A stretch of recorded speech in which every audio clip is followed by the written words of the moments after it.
අයිබෝවන් සුබෝදෑසනක් සියලු දෙනාට.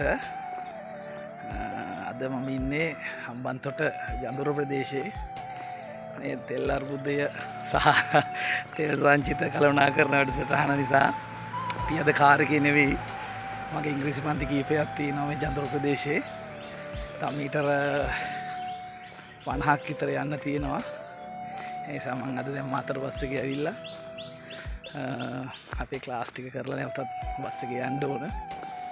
අද බයික් දෙක සහ කාර් එකේ තෙල් ටිකක් තියෙනවා. නමුත් ඉතින් අපි දන්නේ නැහැ ඉදිරි වැඩ පිළිවෙල නේද, ලෝක යුද්ධයක් පවතින මොහොතේ අපි ඉතින් තෙල් සංචිත කළමනා කරන වැඩ පිළිවෙල යටතේ නේද, ඒකට සහයෝගය දෙන්නත් ඕන. අපේ වැඩ ටික කළමනා කරගන්නත් ඕන නේද, ව්‍යායාමයකුත් වෙන නිසා. අද අපි හම්බන්තොට දිස්ත්‍රික්කයේ පන්ති කියන්නේ පන්ති කීපයකට සම්බන්ධ වෙනවා. වල පේන්නේ නැති මම යනවා බෑග් එකත් එල්ලලා ෆයින් එදා කාර් එකේ ගියේ. අද කාර් එකේ තෙල් ටිකක් තියෙනවා. නමුත් ඉතින් ඒකේ පිරිමහ ගන්නත් ඕනේ නේද. ඒ නිසා අපි හම්බෙමු පන්තිර ගිහිල්ලා එන අයිබෝන්. අපි දැන් මේ බලන පන්ති යනවා. මේ අපේ පන්තියේ ගෝලියෝ ටිකක් එනවා. මේ අර එක ගෝලයක් ලැජ්ජයි අර වයිසිකලෙන් එනවා.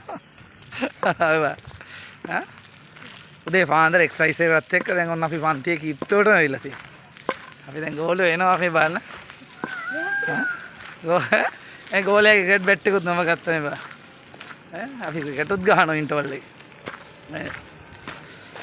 අන්න බලන්න අපි දැන් අදාළ ස්ථානයට ඇවිල්ලා තියෙනවා. හරි මීටර 75ක් විතර පයින් ආවා.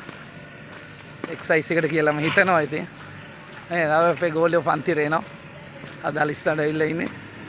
එහෙනම් අපි වැඩ ටික ආරම්භ කරනවා. අයිබෝන් සුබ දවසක්.